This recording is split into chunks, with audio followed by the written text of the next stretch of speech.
Johnny Bananas joining us. Ready and wait, ready as I'll ever be. Oh my gosh. First of all, I got to say congratulations on your 7th challenge championship. Somebody like you thought, like, you know, we were sitting here talking about Cam Newton and players like that. Can you commiserate, you know, like people have written Cam Newton off saying that he could never win again. People were saying something similar to you. How were you able to overcome that? Same with LeBron, man. They were, I think Bill Simmons, I remember last time I spoke with Bill, this was before this win. He was saying, he goes, you know what, LeBron James and Johnny Bananas, they've hit their peak, and now they're in the now they're in the twilight. They're on the other side of the hill. But how did I do it, man? I mean, it was determination. It was not letting the outside voices, the naysayers, the haters get to me.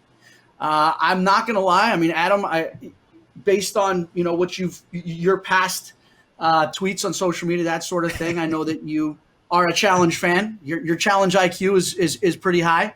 But I couldn't take what was being said in the public eye about me being cursed, about me being over the hill, about whatever. I couldn't let that affect my mentality and my drive. And in fact, what I did is I actually had that help motivate me.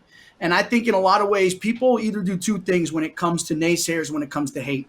They either let it become a self-fulfilling prophecy, and they believe it, or they use it as fuel to help light their fire. And I think mine was the latter. I appreciate you coming on. It's been a blast watching it. And we're talking about comeback stories here. And Eric, I want to move this to you. Another player that we were going to talk about here is Le'Veon Bell. Somebody who, took a year off, joined the Jets last year. It was kind of a disaster.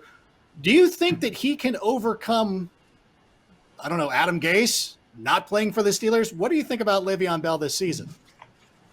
I mean, judging by running backs' history with Adam Gase, I would say probably not. I mean, he's an interesting coach, an interesting fellow, makes a lot of interesting choices. And I mean, the reality is we don't know what really goes on, but we know enough to know that Le'Veon Bell is not his choice. He never wanted him there. He never wanted him part of the team. And now he's going to be forced to use him because of the money they're paying him. I guess you could say he took 2 years off. I mean, really, I don't know if that makes a running back better, but I'm avoiding him. I'm avoiding him completely. I like Sam Darnold. I think that he's going to surprise a lot of people this year. If some of the people in the wide receiver core can stay healthy, Chris Herndon can stay healthy at tight end is a really sneaky pick, I believe. And I think the Jets could make a little bit of noise, but it's not going to be because of Le'Veon Bell. Understand. I just did an interview with I just did an interview with Austin Ekeler of the Chargers. Guy's hungry. Okay. I think if you guys want to draft a really good running back, all right, who I think has a very high upside, he's the man. You know what's funny is Johnny Bananas gets time with Austin Ekeler. We asked him to be a part of this show. He turned us down. So I think that, I got to step my game up so I can get to Johnny's level. So Austin would join. Like Eric and I are bald. Like he's here in spirit. He's here in spirit, Adam. What about Austin Ekeler? Mike, let me throw that question to you. I know Melvin Gordon's gone. They're going to give a full workload to Austin Ekeler. Is he somebody that you're targeting in your drafts? Austin Ekeler is probably the player that I'm most targeting in my drafts this year. I love getting him on that end of the round 1 or early round 2. And why I like him so much is he was the RB4 last year, averaging less than 35 rushing yards per game. Like, just compute that. Like, he wasn't even getting 40 yards a week, and he was the RB4 in fantasy football. And I get the concerns that with no Phillip Rivers, that they're going to throw the ball less to the running backs because that's the staple in Rivers' game. But I think Austin Ekeler is one of the absolute best pass catchers in the NFL. I think they're going to design plenty of work for him. And I think this backfield is going to operate kind of how we have seen in New Orleans, where like Alvin Kamara there dominates the passing game usage, and then he splits the groundwork with another back. I think that is why Joshua Kelly was brought in to be that hammer to Austin Ekeler's like lightning. But I love Austin Ekeler. Last year, no fantasy players scored more on a per opportunity, an opportunity being a touch or a target. He is just so explosive every time he touches the ball. One of the best pass catchers in the league. I love Austin Ekeler, and I think he has league-winning upside this year. Kid Eric, are you grew up buying on into Austin? a ranch. Kid grew up on a ranch in Colorado. All right, hanging barbed wire fences at altitude in like knee deep snow. All right, and that's what I was saying. I was like, no wonder you've got such good cardio. And I mean, anyone that grows up hanging barbed wire as a kid, dude, is gonna be tough as nails, man. So yeah, it's upbringing. Well, Eric's tough as nails. Are you going to go with Austin Ekeler this year, Eric? I've never hung barbed wire. My concern with Austin Ekeler is he put on a bunch of weight, and I feel sometimes with running backs we've seen in the past, everyone wants to be excited about it, but often it's the kiss of death. You know, these guys lose their explosiveness, their speed. I can tell you as a person that sits here at around 218, I was 257 at once, and it didn't make me faster.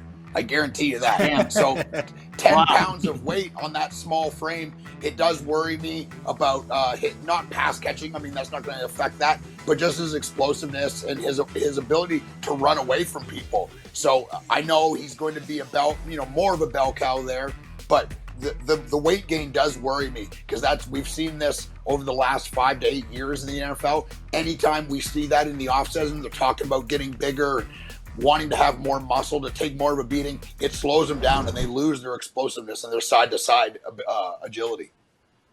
Doesn't What about help you, on the Johnny? challenge either, Adam. We all saw was what gonna happened ask. to CT after he put weight on. That is one of the, if CT comes back for another season, he's got to drop a couple of LBs if he's going to want to compete or do anything like that. That's why you've surpassed him. That's why you're the GOAT. We can all remember what happened in the past, but who has 7 rings right now? It's Johnny Bananas.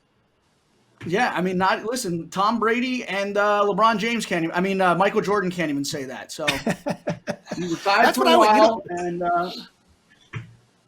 go ahead. That's what I'm saying. Like, I don't know, because I think one time I insulted you where I said that, oh, yeah, like Johnny Bananas is the Tom Brady of the challenge. But now I believe the conversation has become, is Tom Brady really the Johnny Bananas of the NFL?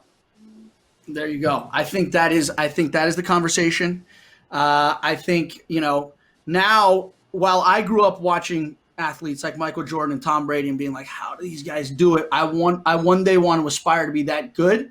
I think now the two of them are watching MTV and being like, how does this Bananas guy do it? I got to figure out his trick. I got to say, though, Tom Brady really is such an inspiration, because for a guy at, was he 41 now? Still 43. 43. Just he's making it look easy at his age, right? You saw what happened like with Peyton Manning when he got later into his career. It was like this guy was throwing like dying ducks down the field.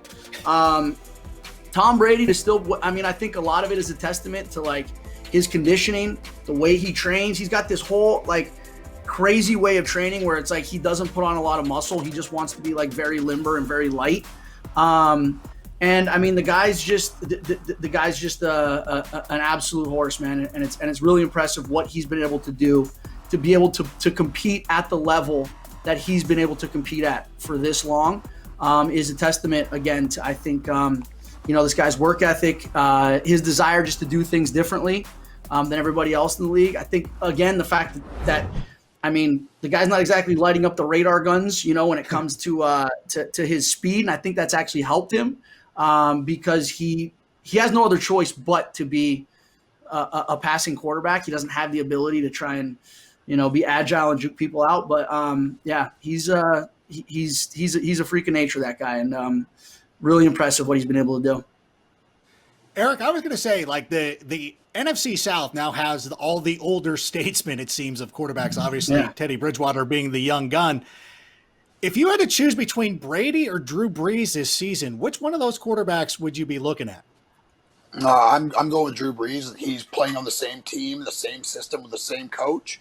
I'm not saying Tom Brady can't learn that, but he's played in New England his whole career. He's had one coach his whole career. He's got Gronk, though. Yeah, Gronk looks like he fell in the dryer. Yeah, he gave wrestling a try, and that didn't work out well. So he went back to the NFL. Think about that for a second. Let that compute in your brain. If I'm picking Drew Brees. I'm super excited to see what happens to Tom Brady. I do believe he's one of, if not the best quarterback of our life. But we're going to really find out, man. I mean, we're going to find out, was it Belichick in the system or was it Tom Brady? Yeah. And if I'm willing to bet, I'm going to say it's Belichick in the system. Tom Brady is, by NFL standards, a horrible athlete, and he's 43 years old. And I can tell you, as someone that's 40, I am certainly not a better athlete than when I was 25. Well, Johnny just won his title at 38, probably. So he's not there. There you go, man. You know what it is? I like to compare it to like what happens to pitchers later on in their careers, right? Guys like, who start as like fireballers when they're young, when they don't have the ability to throw it past them, they have to change up their style a little bit, man, and spot their pitches a little better than, just trying to throw them past people. So, I mean, that's kind of what I've had to do. I mean, I'm not who I used to be either, but it's like you have to start using your brain a little more and be more manipulative than you were in the past. So, Michael, I want to bring up a point. Like we saw Michael Thomas, and it seems weird that we haven't been talking Michael Thomas all day. And can we expect him to have another magnificent season like he did last year, where he set the record for most receptions in a year? What are you thinking of Michael Thomas this season?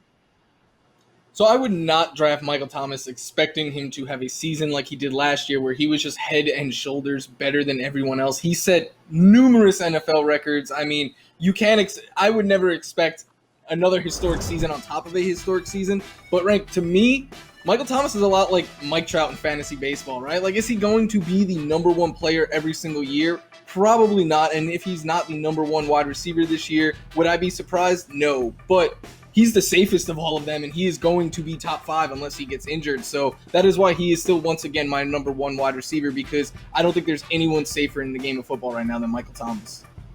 Wait, you weren't besmirching Mike Trout, though, right? Did I get that correct? No, yeah, you can't. In a good way. He's never going to have an off season. He's so great that you just take him every year. Even if he's not going to be the best, he is going to be very, very close to being the best. I do want to talk, Eric, draft philosophy this year. I want to touch on this. When we're looking at drafts, I've noticed that a lot of people are looking at 2 running backs early when it was, people were mixing in wide receivers. What is your strategy moving forward? This has been flip-flopping back and forth, right? Like, it was like all running back forever. It was like you just take running back, and you just do that until there's basically no starting running backs left.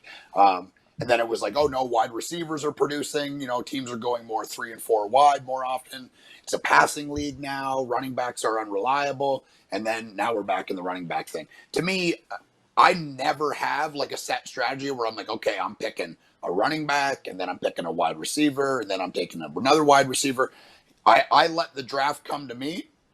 Because, I mean, this, like, you could do 10,000 mock drafts and you get in your draft and someone picks Billy Volek in the 2nd round. And you're like, what in the hell now? Like, what do I do now? So it's, I want to play in a league where Billy Volek is selected in the 2nd round. Same. Yeah. I mean, the reality is having a strategy is setting yourself up for pain. So don't do it. Just let it come to you. Have your rankings, have your players all in front of you. Know like your tiers and who is ahead of who. And if it comes down to 2 guys, you don't take up the whole time deciding because you don't want to be that guy. We got one more surprise too. We have another pop in. This was a video message left to us. Let's roll that right now. What's up, Adam? It's DJ. Look, I need the inside scoop.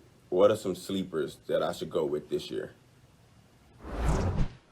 Okay, I'm reeling right now. I've got one of my favorite wrestlers of all time. I've got Johnny Bananas. Everybody knows wrestling and the challenge are my 2 things. I got Mike Florio, my ace, I'm overwhelmed. Mike, I'm going to have to ask you, can you give us a couple of sleepers? Because DJ Chark just dropped in. Who are some sleepers we should be looking at, Mike? Google's sleepers for this season.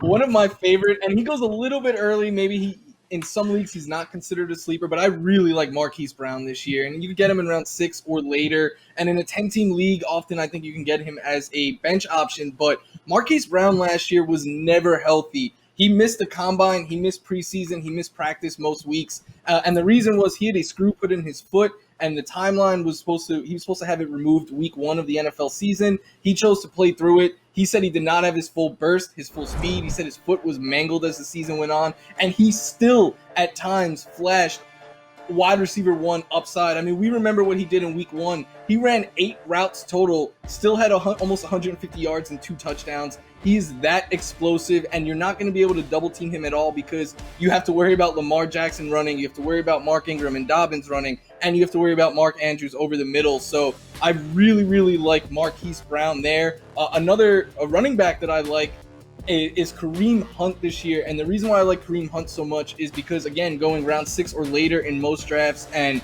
I think everyone's excited for Nick Chubb, and he's going in the 2nd round, but I think a lot of people are forgetting how that backfield looked once Kareem Hunt returned last year. 11 plus fantasy points he scored in 6 of his 8 games. He was a RB2, but so was Nick Chubb once he came back, and Hunt is clearly the better pass catcher of the two. He had 44 targets in just 8 games. Nick Chubb had 49 all year, and in fact, in half as many games played, Hunt had more receptions, receiving yards, and receiving touchdowns than Chubb. He was more effective inside the 10-yard line than Chubb. This is a team that is being built to run the ball heavily, and everyone's getting excited for Chubb. But if anything happens to Chubb, I think Kareem Hunt is a top 5 running back immediately. And then one more sleeper I like is CD Lamb, just because I think you're paying for him at his floor. He was everyone's favorite rookie wide receiver coming into this draft. And then last year, you look at it, Randall Cobb, the Cowboys' 3rd wide receiver, finished as the wide receiver 43 in PPR. You're drafting CeeDee Lamb as around wide receiver 40. So I think there's nowhere to go but up since you're paying for the floor. I love that. And I don't know if Johnny was Googling my list, because you would have found Damian Harris on it, which is now blowing up because they just signed Lamar Miller. I had Hunter Renfrow on it, and now they're going to put Henry Ruggs in the slot. So I'm going to say Daniel Jones is a guy that I would look at as a sleeper. I think that when Jason Garrett took over as the offensive coordinator for the Cowboys, Tony Romo had one of the best seasons of his career. Hey, Eric, do you have a sleeper by any chance? Yeah, the one Florio said, Marquise Brown, is one that I'm really high on, and this is definitely a homer pick as a Tennessee fan, but I still believe that Corey Davis can be a thing in the NFL. He was hurt his first year. He was banged up last year. I get A.J. Brown he came on. He's probably going to be the number 1 going forward, but Corey Davis has every tool imaginable for a number 1 wide receiver. And the reality is you have to cover A.J. Brown. He proved that last year, and that's going to leave single coverage and weak side coverage on Corey Davis. So it is a bit of a homer pick, but I believe that there is. I mean, he's being probably undrafted in most leagues. You take him in your last league, you see what happens the first couple weeks. He doesn't do anything. You drop him and move on. I love that pick for sure. I think he's got a lot of ability. We do have a tweet to come in. Let's take a look at that coming up. We can fly that in right now. How dare you? Come on. Is this going to be a thing where we're dragging my quarterback, Mitch Trubisky? Listen, it's not the greatest. Sometimes, we could have taken Deshaun Watson. We could have taken. This is bad. Johnny Manziel. Don't torture yourself with this, man. That was so mean. Well, thank you. Listen, this has been amazing. I'm sorry that we got to wrap it up right now, but I want to thank each of you for stopping by. This has been a thrill for me. I hope that perhaps we can put together a fantasy league. I know, Johnny, you're busy. They put you in a bunker in the Eastern Bloc, and you sometimes probably don't see a computer for months. But hopefully, we can get you involved in fantasy in the near future. Eric, thank you for coming in as well. And Mike, I'm going to have to start studying if I'm going to get my football IQ up anywhere near these guys, man. I'm like sitting here like, does that guy even play in the league? Yeah. Okay. Yeah. I'm going to need your guys' numbers so I can call you next time. It seems like you guys have I'm just closing my eyes. This is how I pick my fantasy draft team. So apparently that's not the way to go. Well, you got 3 guys right here who will help you out at any time. And so we appreciate, Awesome. Listen, again, congratulations to you on your 7th win. We appreciate you coming in and talking a little bit about that. Eric, great to see you once again at Impact. It's great to see you on our screens. You're now a part of our Tuesday night tradition. And Mike Florio is going to be joining us on NFL Fantasy Live. And I got a little bit of an announcement to make. He doesn't know that this is happening. Michael Florio is going to be taking over a column on NFL.com this year. He's going to be taking over the sleepers column, and the only thing I have to tell you, the only request, you have to call them Adam Rank sleepers. That's the only thing. That's the only stipulation. But no, you'll be having the sleepers.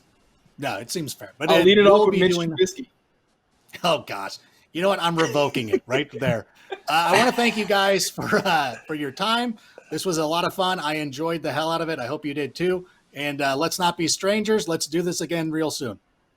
Well, that is going to do it for us here right now. I had an absolute blast. We had a great time talking fantasy football, meeting some cool new people. Who knew that Adrian Gonzalez was so into fantasy football? Appreciate him stopping by, as well as the regular crew from NFL Fantasy Live. Be sure, though, to know NFL Fantasy Live is returning this fall. Can't wait to see you there. Make sure you have downloaded the all-new NFL Fantasy Show wherever you download podcasts.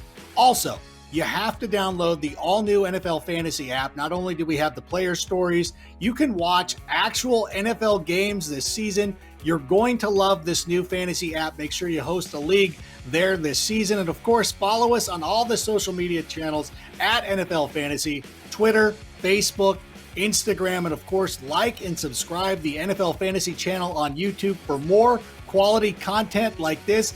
Let's go win a championship.